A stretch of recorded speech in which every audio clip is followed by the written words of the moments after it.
Back in the medieval periods, there were many elaborate workings with magic, often unsavory. Secret societies and some tribes still practiced these sciences. Magic served as a crossroads between religion and science at the time. Those dark circles of what many would refer to as black magic is ironically based on something called astral light, which means essentially the effects of the stars, the convergence of star energies upon the atmosphere of Earth.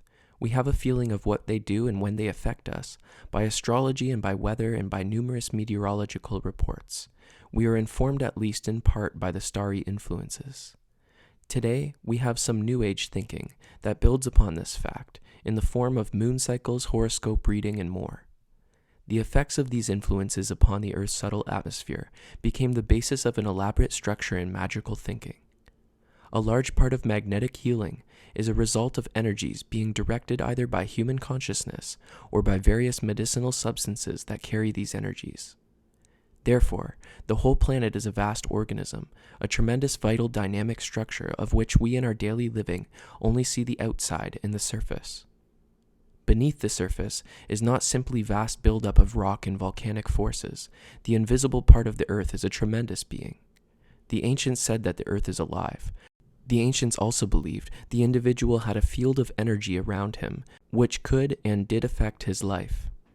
That he could also poison this field with his own thinking, that he could destroy himself, and phenomena such as drug addiction and alcoholism are aspects of the perversion of energies, the sickening of the field of imagination that surrounds the body. So what is imagination really, and how does it work? Is there a solid structure there, and how can we direct it, or how does it direct us?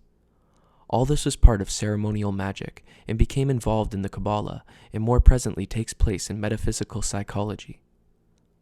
All of these elements must therefore be brought down to some level where we can use them, where we can find out what they are doing to us or what we are doing to them, the astral light. This field is invisible, but in a sense bound to the visible form of life. The Egyptians knew this phantom world. They equated it to sleep and dreams.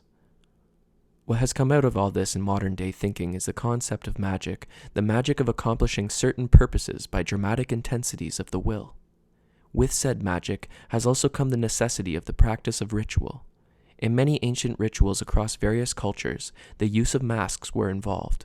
The Southwest American Aboriginals practiced the ghost dance ritual. When a person puts on a particular sacred mask, they cease to be who they are themselves, and while wearing the mask, an astral light has stepped inside him in this place, with the others recognizing that. The same rituals that include mask wearing, we can see in a number of occult or secret societies, which I will not name today. Reconstructions of some of these rituals can be seen in movies like Eyes Wide Shut by Stanley Kubrick. It is impossible for the average human to understand the complete abstract, something beyond the third dimension. It is very hard to visualize something that has no form, or to visualize an energy which is completely unembodied. The use of a mask within ritual, tapping into something like astral light, is used for this reason. Since very early times, it was extremely necessary to present nearly all important truths of life symbolically in the same way.